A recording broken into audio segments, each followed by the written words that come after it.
ก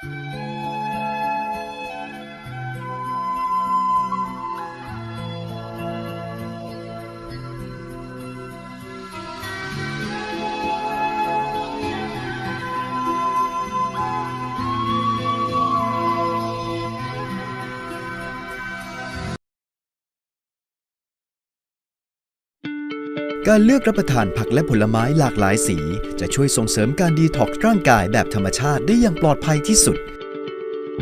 จึงเป็นที่มาของสุดยอดนวัตกรรมใหม่แห่งอาหารเสริมรูมไฟเบอรี่จากการศึกษาค้นคว้าและวิจัยสารอาหารสำคัญต่อการล้างพิษที่คำนึงถึงคุณประโยชน์และความปลอดภัยต่อร่างกายจนเป็นที่มาของสูตรลับเฉพาะของสารสกัดจากธรรมชาติที่คัดสรรจากผักและผลไม้ได้มากถึง7สีสารสกัดจากสตรอเบอรี่ขาวสารสกัดจากมะเขือเทศสารสกัดจากเมล็ดกาแฟเขียวสารสกัดจากมะม่วงแอฟริกันสารสกัดจากบลูเบอร์รี่สารสกัดจากพืชตระกูลส้มสารสกัดจากงาดำผสมผสานสารสกัดไฟโตนิวเทรียนต์มากถึง36ชนิดซึ่งเป็นแหล่งสำคัญของสารต้านอนุมูลอิสระที่ช่วยส่งต่อคุณประโยชน์สำคัญในการดีท็อกซ์ร่างกายได้5ระบ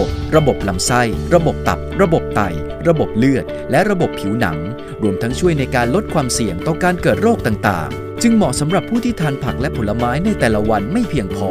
รูมไฟเบอรี่มาพร้อมด้วยรสสัมผัสจากมิกซ์เบอร์รี่อันเป็นเอกลักษณ์ที่มีความหอมอร่อยทานง่ายรูมไฟเบอรี่ดื่มง่ายถ่ายคล่องสุขภาพดีเริ่มจากภายใน